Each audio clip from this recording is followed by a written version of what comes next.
The Den Recommend. When I was speaking with Amalya on the phone a few days ago in preparation for her visit to the Den, she started describing a book she had just finished reading and had so much passion and excitement about the messages she had read. So I've asked Amalya to tell us a little bit about this book, When the Drummers Were Women. Why did this book have such a deep impact on you? Well, as we were just talking about, I've always seen dance as a sacred experience. And for me, that translates as seeing myself as a priestess, serving the goddess through dance.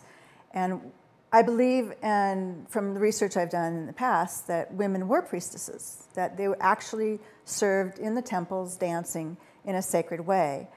And when I read this book, it really connected this for me in a way that I hadn't come across before, with archaeological and factual evidence of the priestesses that served in the temples. And what Layne Redmond did is she researched the history of rhythm and discovered that most of the drumming was done by women in a sacred context in the temples. And this started, she believes there's evidence that confirms this starting from ancient Paleolithic, Neolithic times.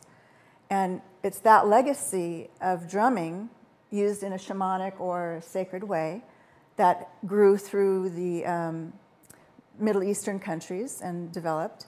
That rhythm was the foundation of spiritual practice. It took us into altered states and allowed us to communicate with the divine. And when there's rhythm, there's dancing, there's movement. You cannot feel rhythm and not move. Even if you don't have a physical ability to move for some limitation or another, you can still feel the rhythm and the movement inside. You can move inside, your cells move inside. And if you have the ability to move, to express through dance or trance or whatever, then that rhythm is going to carry you and move through your body and express outwardly. And you move energy, you transcend, you let that energy flow out of your being, and you can express emotion that would otherwise be stuck and could cause dis-ease. And especially back then, you know, it was about that connection for healing. It was about moving into trance, connecting with altered consciousness to heal the body. So dance was really sacred. Dance was powerful. And this book is really a great testimony, and it's a great chronicle of women's spirituality and women's service to the divine through drumming and also, therefore, through dancing. Excellent. And that is the perfect segue to the highlight of our Den session today, where Amalya is going to share with us a veil dance, while her friend Lisa Bonneau generates a soulful beat on her doumbek.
encourage you to get up and dance right now.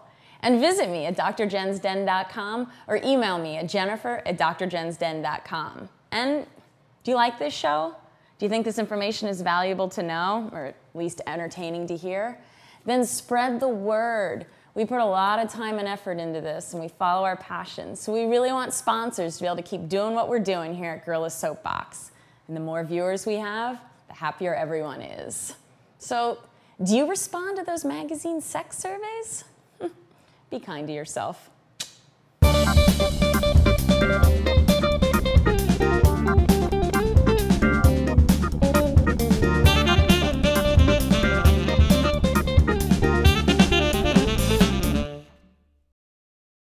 Well, Spicy Susie's barefoot. Dr. Jenn wears these. Oh, I forgot nicer shoes for Jane.